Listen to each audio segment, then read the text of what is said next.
Olá, queridos amigos, tudo bem com vocês? Sejam bem-vindos ao canal Fala Sério Pastor. É sempre uma alegria recebê-los aqui, onde falamos sobre a palavra de Deus, sobre religião, sobre fé.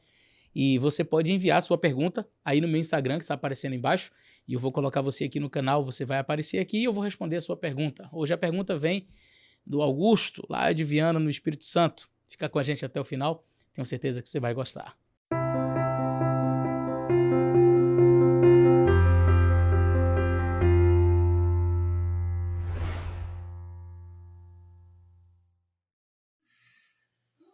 Paz e graça, pastor, tudo bem? Fala sério, hein? Augusto, Viana, Espírito Santo. Pastor, há algum tempo atrás, o pastor e doutor Edson Faria Francisco, em uma entrevista num famoso programa de debate, ele fez a seguinte colocação, abre aspas, não podemos afirmar que Gênesis 3, verso 21, Deus sacrificou um cordeiro para fazer vestes para Adão e para Eva. E aí, pastor, como é que fica? Deus ele sacrificou realmente um cordeiro ou Deus não sacrificou esse cordeiro? E uma outra questão em si. Lá em 2 Coríntios, capítulo 3, verso 6, nos diz: a letra mata e o espírito que vivifica. Por que a letra mata? Qual é a intenção de Paulo com esse texto? Ele está sendo contra o estudo teológico, contra o pensamento reflexivo da palavra de Deus? Fala sério, pastor. Muito bem, excelência, obrigado por sua pergunta. Na realidade, duas perguntas, não é? Perguntas assim bem interessantes. Eu quero começar por Gênesis 3 e o verso 21. E Gênesis 3, verso 21 diz assim, olha... E fez o Senhor Deus a Adão e a sua mulher túnicas de peles e os vestiu. Eu tenho um respeito muito grande, um carinho muito grande pelo Dr. Edson de Faria Francisco. Inclusive, eu já tive o privilégio de entrevistá-lo aqui no canal. Uma pessoa humilde e de um conhecimento na língua hebraica assim fora do comum. Tenho o livro dele, o Manual da Bíblia Hebraica, eu tenho em minha casa um dos melhores materiais que eu tenho nessa área de língua hebraica, e eu tenho todo o Antigo Testamento traduzido interlinear, né? O interlinear, que foi produzido pelo Dr. Edson de Faria Francisco, uma obra monumental, fenomenal, coisa assim realmente especial. Então, feita esta introdução da minha admiração pelo Dr. Edson de Faria Francisco, ele está certo no seguinte aspecto. O Dr. Edson de Faria Francisco ele trabalha muito com o texto e ele não gosta de ir além do texto para estabelecer uma regra ou estabelecer quem sabe, a sua visão. Não é? Então, quando ele lê o texto de Gênesis 3, verso 20, o texto diz tão somente: e fez o Senhor Deus para Adão e Eva, sua mulher, túnicas de peles e os vestiu. Não diz que houve um sacrifício. Então, o texto não diz que houve sacrifício. Mas não está subentendido? Aí eu, Eleazar, prefiro acreditar assim. E essa não é uma crença minha exclusiva. Se você pegar vários comentários bíblicos, eles vão na mesma linha. Então, textualmente falando, você não tem como provar e dizer assim, foi feito um sacrifício. Deus pode simplesmente fazer uma roupa. Ele fez o mundo, ele desapareça a luz, ele desapareça a porção seca, não pode aparecer uma roupa. Então, querer limitar o poder de Deus, atrelar necessariamente a roupa a um sacrifício. Entretanto,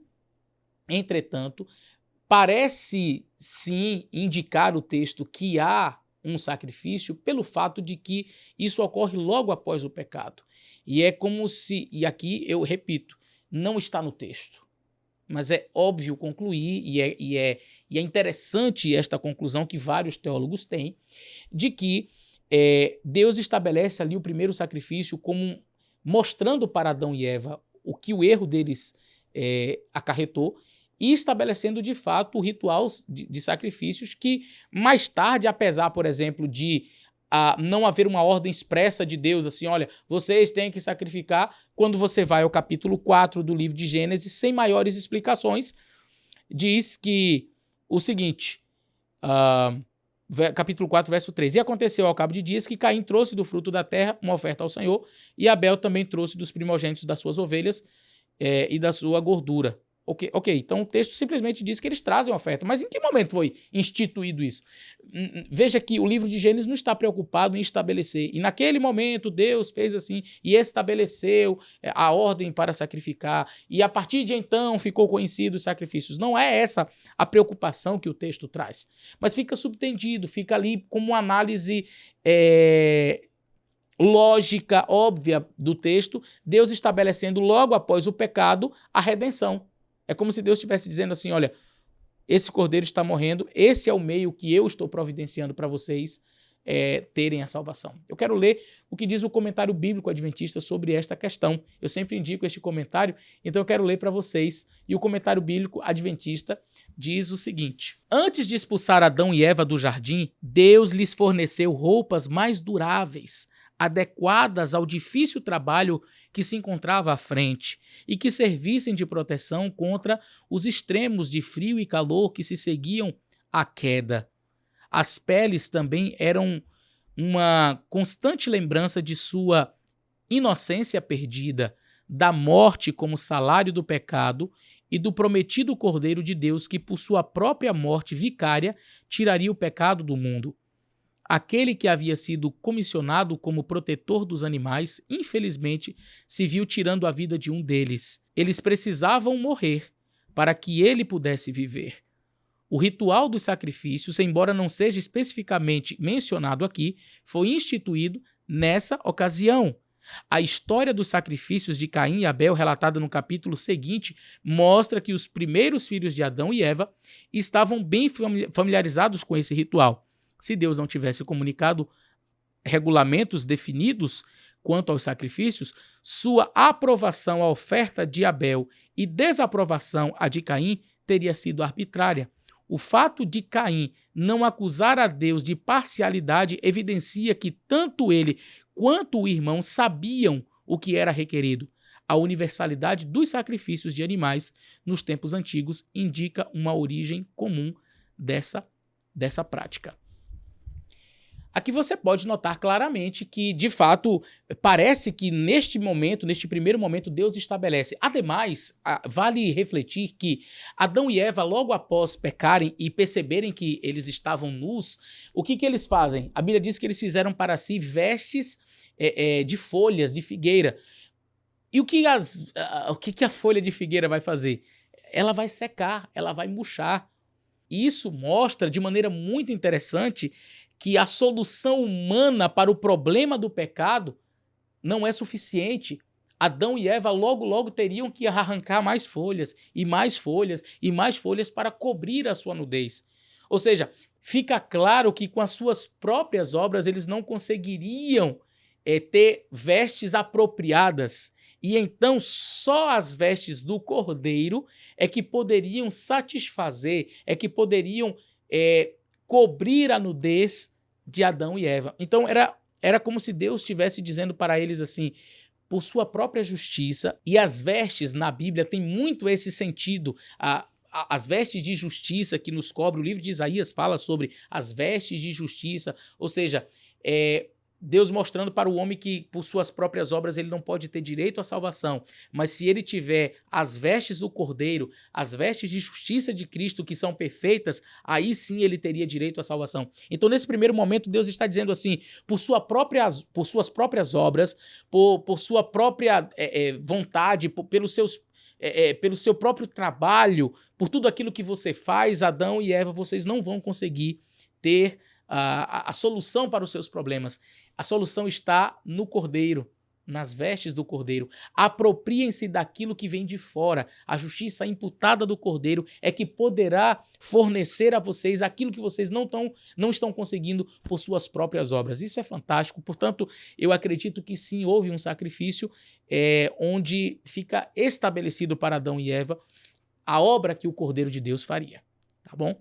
A segunda pergunta desse vídeo diz respeito ao livro de Coríntios, segunda carta de Coríntios, capítulo 3, e o versículo 6 nos diz assim: o qual nos fez também capazes de ser ministros do Novo Testamento, e não da letra, mas do Espírito, porque a letra mata e o Espírito vivifica.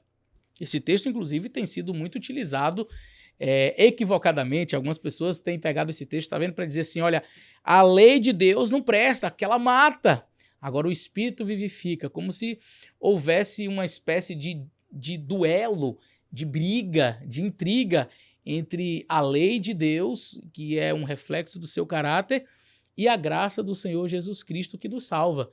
Jesus nos salva para que nós andemos em obediência à sua vontade, aos seus mandamentos. Mas para alguns, uma coisa está em luta com a outra. Eu quero ler o comentário bíblico adventista que eu sempre indico mais uma vez. E eu quero ler o que está escrito aqui, analisando esta parte da segunda carta de Coríntios, no capítulo 3 e o verso 6. E aqui, no comentário bíblico adventista, diz o seguinte: nos versos 6 a 18, Paulo estabelece a superioridade do ministério do Espírito, o qual ele representa sobre o ministério da morte, o sistema judaico, então obsoleto, representado pelos oponentes judaizantes. Ele traça esse contraste ao comparar a glória da nova aliança com a do período mosaico, bem como ao expor os oponentes judaizantes como representantes da letra da lei e não do espírito dela, ou seja, o espírito da lei. Ele designa o sacerdócio judaico como o ministério da letra, em contraste com o dos ministros cristãos como o ministério do espírito. O ministério da letra da lei administrava um sistema de normas e regulamentos. Seu objetivo era assegurar conformidade às exigências externas. No entanto, Deus havia feito de Paulo um ministro do Espírito de toda a vontade revelada de Deus. Ele foi educado de acordo com a rígida letra da lei, conforme está em Atos 22, verso 3 e Filipenses 3, versos 4 a 6. Mas o Espírito da vida em Cristo Jesus o livrou daquele sistema rígido, conforme está em Romanos 8, verso 2. Ele renunciou o ministério da letra pelo do Espírito, Romanos 8, 1 e 2, 2 Coríntios 5, verso 17. Um tipo de ministério é diferente para salvar as pessoas do pecado e torná-las filhas de Deus. O outro não. Efésios 3, verso 7. Um possui o Espírito Santo, o outro não. O ministério do Espírito é capaz de convencer o pecado, o outro não. João 16, verso 8 e 9, 13, Efésios 3, verso 7, 1 Timóteo 1 e os versos 11 a 16. O ministério da letra, as formas de religião e o ministério do Espírito, e você pode comparar com João capítulo 4, versos 23 e 24, não necessitam ser mutuamente exclusivos, conforme está em Marcos capítulo 2, versos 21 e 22 e 7, de versos 6 a 9. No entanto, o ministério da letra vem a ser, na prática atual, uma perversão do verdadeiro evangelho que tem sido revelado a Moisés e a todos os profetas. Então, como você pode ver aqui, o texto em nada está falando sobre a lei de Deus, como alguns pensam. Como eu disse, algumas pessoas pegam este verso e analisam da seguinte forma, capítulo 3, verso 6, segundo Coríntios, capítulo 3 e o verso 6. E eles leem da seguinte maneira: mas o qual nos fez capazes de ser ministros de um novo testamento, não da letra, mas do Espírito, porque a letra mata e o Espírito vivifica. Então, tá vendo aí que aqui Paulo está falando contra a lei de Deus. Então, esta lei aqui é a letra da lei, e esta letra está matando, mas o Espírito vai vivificar. Não. A análise de Paulo aqui neste verso, portanto, não tem absolutamente nada que ver com dizer que a lei de Deus ela foi abolida, que a lei de Deus ela não presta, mas a forma como os judeus ou os judaizantes, no contexto em que nós lemos aqui, estavam fazendo com que as pessoas observassem as coisas. Então Paulo diz assim, olha, o que adianta, por exemplo, um indivíduo que ele se torna um cristão, mas ele quer continuar nas práticas matando o cordeirinho, mas Jesus já morreu, para que eu vou matar cordeirinho? Né? Circuncidando, que a circuncisão ela é um pacto de Deus com Abraão para a nação israelita. Aí você diz assim, mas por exemplo, os mandamentos de Deus também não são para a nação israelita? Conquanto tenha sido dada para a nação israelita, os mandamentos de Deus são uma expressão do seu caráter e são anteriores a Israel. É pecado matar. Caim matou Abel. Mas o mandamento não foi dado lá no Sinai? Mas já era pecado matar antes. Era pecado adulterar antes do Sinai. Era pecado desonrar o pai e a mãe. Então você não precisa necessariamente do Sinai para que estes mandamentos, os 10, eles tenham validade e sejam importantes para aqueles que eram servos de Deus. Então os servos de Deus sempre observaram seus mandamentos independentemente do Sinai. É claro que no Sinai você tem uma expressão mais clara, escrita. Entretanto, não era desejo de Deus que estes mandamentos estivessem realmente na pedra. Prova disso é que no livro de Jeremias ele diz, eu escreveria as minhas leis no seu coração, porque o desejo de Deus era que não fosse nem necessário escrever em uma pedra. O desejo de Deus era que os mandamentos estivessem guardados em seu coração. Sabe, não precisava estar escrito, não matarás, não, já tenho no meu coração. Não furtarás, não precisa, já tenho isso no meu coração. Entende? Esse é o desejo de Deus. Então, o texto aqui nada tem que ver com a letra da lei, e Paulo não está tratando disso, mas ele está falando, conforme eu li aqui no comentário bíblico, desta forma equivocada com que os judeus estavam exigindo obediência daqueles que se convertiam. Portanto, essa é a explicação para esse texto. Eu espero que tenha ajudado você e grande abraço e até o nosso próximo vídeo.